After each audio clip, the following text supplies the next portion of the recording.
Hello everybody.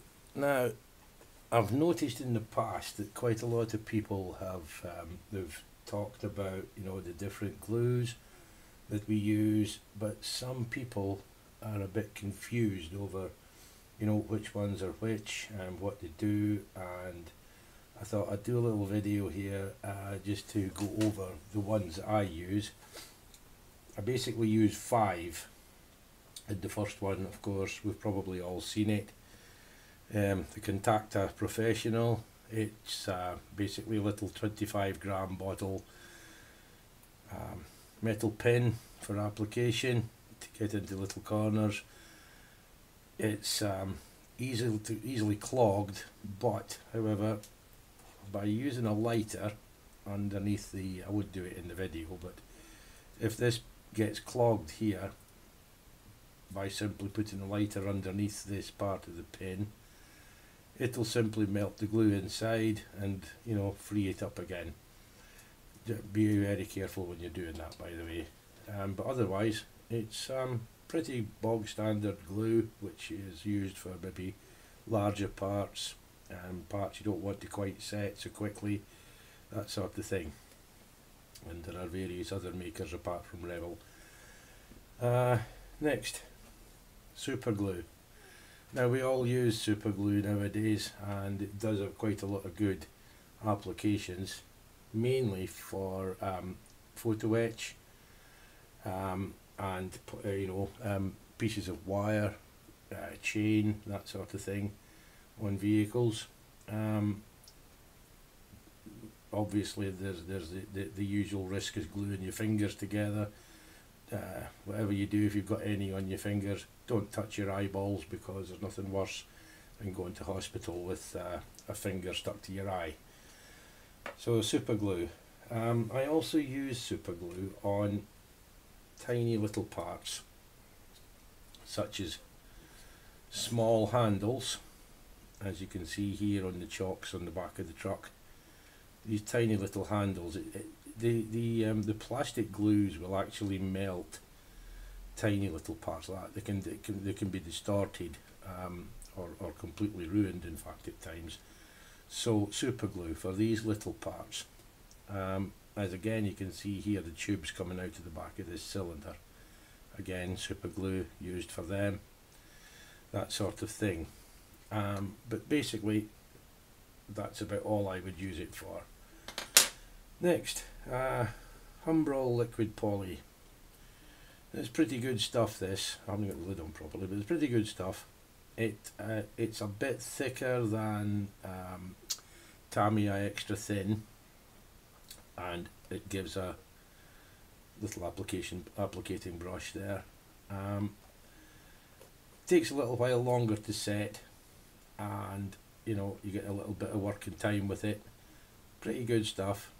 Again, I would use it on slightly larger parts.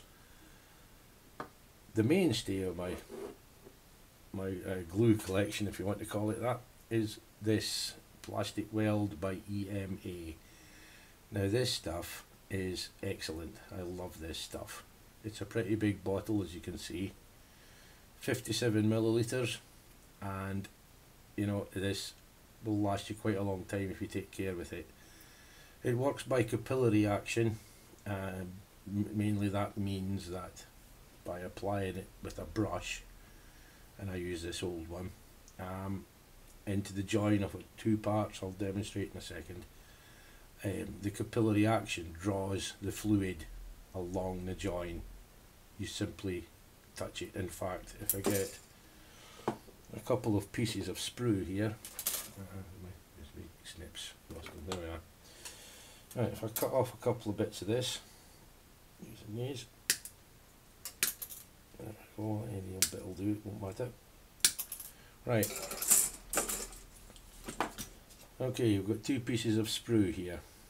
Now, if we just put them together, it would help if I took the top off the bottle. Now, one thing I will say about this stuff is it will evaporate very rapidly, so when you're not using it, keep the lid on all the time, or you'll start to lose it. Don't leave the lid off overnight or anything like that. So I've got 2 pieces of sprue. them together. Now the brush, that's been used, the brush bristles are hard at the moment. When I put it in the bottle, they'll soften up within a few seconds and be usable again, so you can use the brush over and over. So basically, touch the join and the fluid runs up the join through the capillary action. Leave that for a few seconds, but a little bit of pressure on if need be, and simply hold it. But there we can see. Now you can basically not actually see any of the glue in the join there. The join's now welded together. It'll take about a minute for it to be fully set. So we'll put that to the side for a minute. Oh, one other thing about this stuff is if you do happen to drop any on the surface, you'll see it evaporates very, very quickly.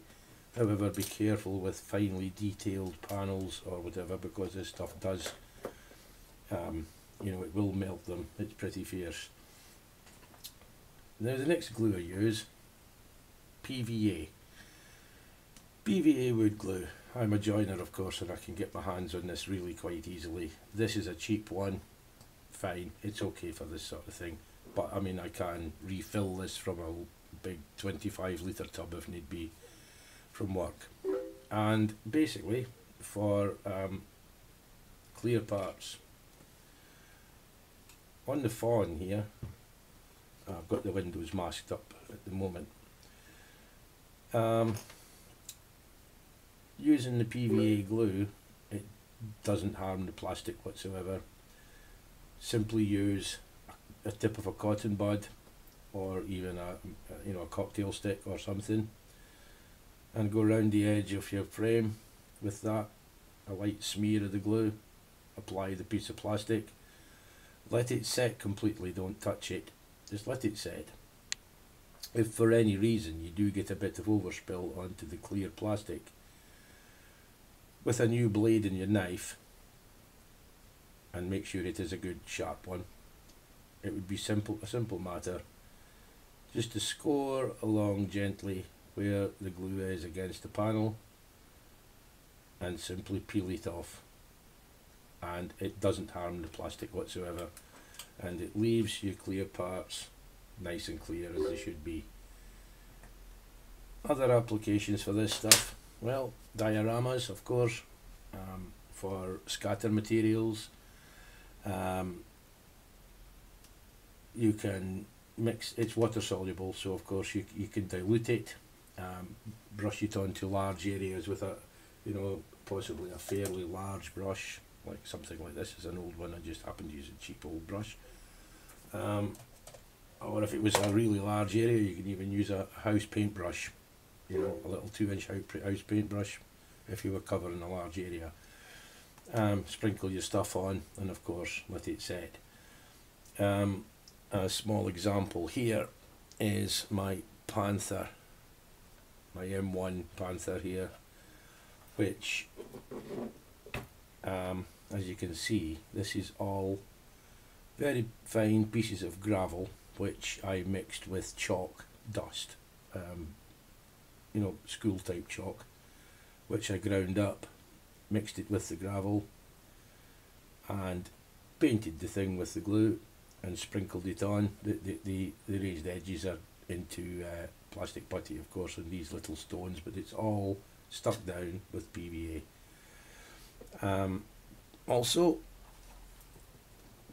if you wish for other things, it water soluble, as I say, you can take some acrylic paint, mix it with the glue.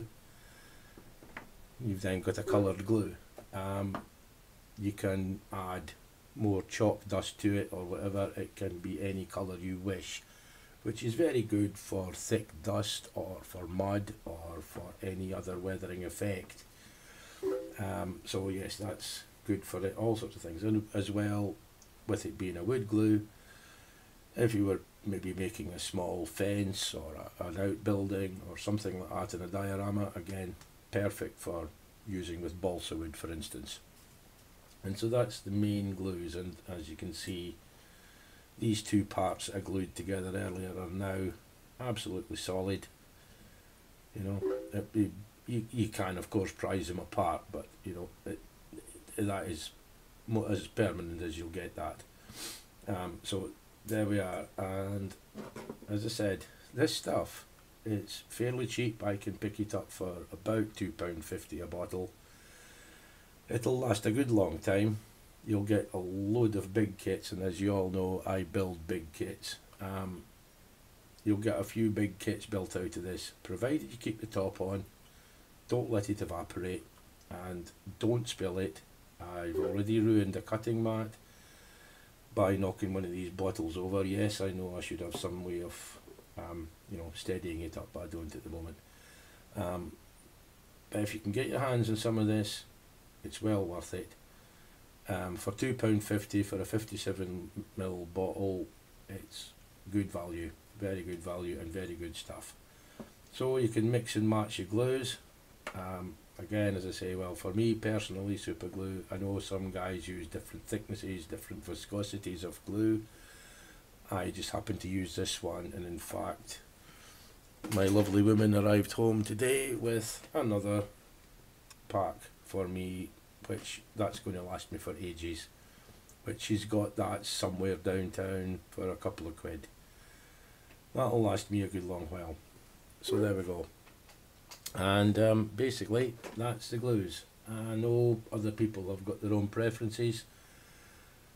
These happen to be mine, but for the type of modelling that we do, I reckon this, for any beginner, not expensive.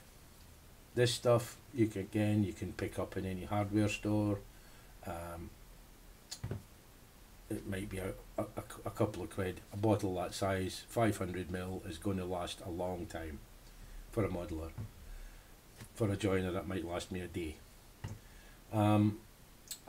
Liquid poly, again, you can pick that up in any modelling shop now. Same with the contactor, the super glue, pound shop even.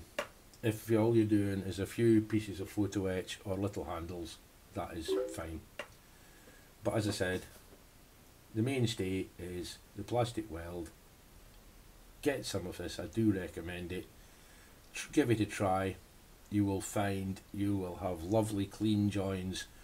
One thing I do like to try and do is, for example, here is a part of the fawn, the toolbox. Now you can maybe, oh, that was good, that was clever. You can actually see where I've had to touch it on the outside here, because that was obviously the last part to put on. But everywhere else you cannot see the glue, because what I've done before I closed on the last part was to touch the glue on the inside, so it would run round the inside of the joint and not the outside, so that, you know, you've not got any glue out there. So yeah, good stuff. And that's about it then. So happy modelling as usual, and I'll talk later.